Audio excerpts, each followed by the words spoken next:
The thought of a war between NATO and Russia is scary. But it's hard to imagine because NATO has way more powerful weapons. NATO, with its 32 member countries, including the United States, the United Kingdom, and most of Europe, has a military force that is much stronger than Russia's in terms of both quantity and quality. Even though things have been tense between Russia and NATO, and there have been some recent events that could make things worse, it's still possible for a conflict to happen. So, let's think of a hypothetical scenario. The catalyst. Misinterpretations and probing. Historically, the Cold War era was fraught with instances where misunderstandings almost led to catastrophic conflicts. A notable example is the 1983 Able Archer exercise, a NATO war game that Soviet intelligence misinterpreted as a potential prelude to a nuclear first strike, nearly prompting a retaliatory strike from the USSR. This kind of misinterpretation remains a credible threat. Modern-day NATO exercises could be similarly misconstrued, especially given the sophisticated nature of intelligence and surveillance technologies that could misread defensive maneuvers as offensive preparations. Hour 0. The invasion begins. The Russian generals plan to invade Lithuania and the Baltic states to create a buffer zone between Russia and NATO. As the sun sets, Russian tanks and a massive army of experienced soldiers from the Ukrainian front march towards Lithuania's border. At the same time, GPS and radar jamming disrupts Lithuanian communications. Bombs from the sea and the sky hit important military places like bases, airports, and places where they talk to each other. The drones from Iran are really good at what they do in the Middle East. They can hit their targets really well and make it easier for Russian planes to do their thing. By capturing Lithuania, Russia is trying to isolate Latvia and Estonia, paving the way for more conquests. Hour 1. The world reacts. NATO leaders are jolted awake and summoned to urgent top-secret meetings. They grapple with the gravity of the situation and the implications of Article 5, which mandates a united response to an attack on any member state. US and Canadian leaders, under intense pressure, must act swiftly. The latest satellite images and intelligence reports from NATO reveal a grim reality. NATO's top brass seriously considers activating the NATO Response Force, NRF, deploying 40,000 ready-to-move troops, with the possibility of adding up to 300,000 more. Leaders must tread carefully to avoid triggering a nuclear war. Options include launching airstrikes, conducting cyber attacks, and sending additional ground troops. Quick and firm action is crucial to demonstrate to Russia that further aggression will have severe consequences. Hour 2. Communications breakdown. NATO negotiators attempt to contact the Kremlin but receive no response, suggesting either Moscow's plans or communication failures. Meanwhile, Russia's cyber warriors launch attacks on Lithuania, disrupting power grids, water supplies, and banking networks, creating chaos and hindering Lithuania's defense efforts. Government websites and communication networks are flooded with false information, causing fear and confusion among citizens. Despite their bravery, Lithuanian soldiers struggle against the Russian army due to limited resources. In cities like Vilnius and Kaunas, intense battles erupt, with civilians forming groups to resist. NATO leaders face immense pressure to act quickly. An airlift begins, delivering advanced anti-aircraft systems and additional troops to bolster defenses. NATO's cyber warriors work tirelessly to counter Russian cyber attacks and restore communication lines. Hour 3. NATO's dilemma. NATO leaders, fully awake and informed, discuss their plan of action. The threat of a nuclear conflict is scary, but we have to help Lithuania because it's the right thing to do.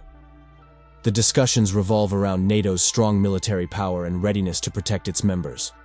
The leaders of NATO are checking how strong and prepared their combined forces are, thinking about how fast they can send reinforcements to where they're needed.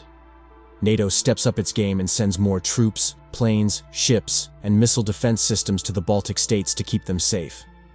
This decision is based on the idea that all NATO countries should work together to protect each other if one of them is attacked.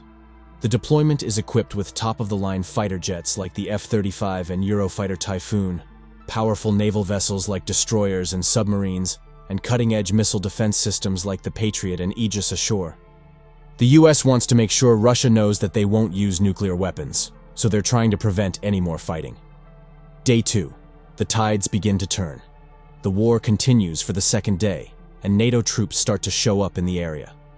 Poland welcomes the arrival of fifth-generation jets, which are equipped to launch counterattacks, and advanced missile defense systems are put into action to intercept Russian missiles.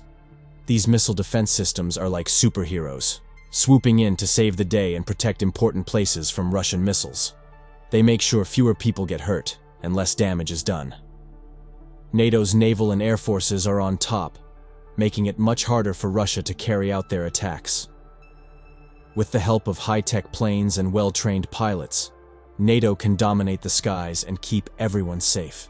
Russia's Baltic Sea Fleet, old and not as strong as NATO's, has to deal with a powerful group of ships from NATO. NATO's powerful warships, armed with cutting-edge technology, rule the seas, while Russian positions in Kaliningrad are bombarded with artillery, crippling their ability to communicate and coordinate. Week 2. NATO gains momentum. By the second week, NATO has gained a clear advantage and is now in control. NATO's massive army and advanced technology give them the upper hand in pushing back against Russian forces. With more troops joining the fight, NATO's ground offensive gains strength and becomes even more powerful.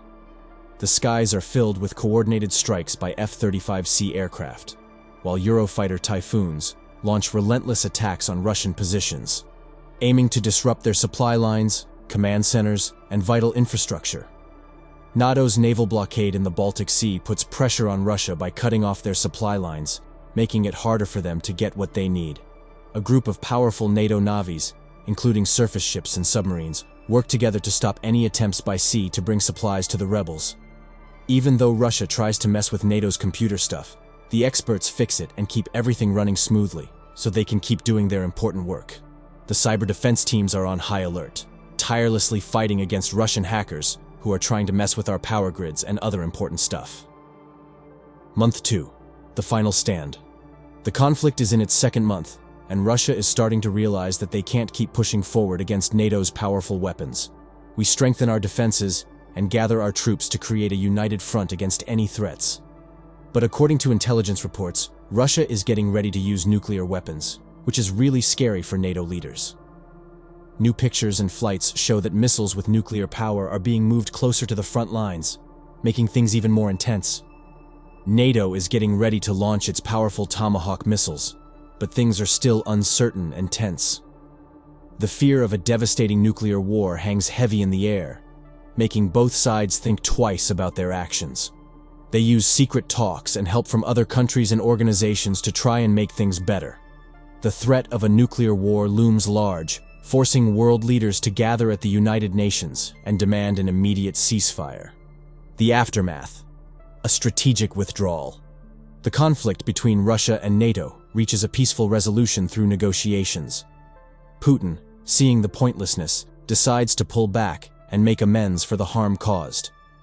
After intense discussions, a ceasefire is agreed upon, and the troops are gradually leaving Lithuania and the Baltic states. International observers track adherence. NATO's synchronized response shows how strong the alliance is, highlighting their preparedness, teamwork, and the power of standing together. So that's it, guys. That is one of the hypothetical situation that may happen if Russia and NATO goes to war. See you in the next video.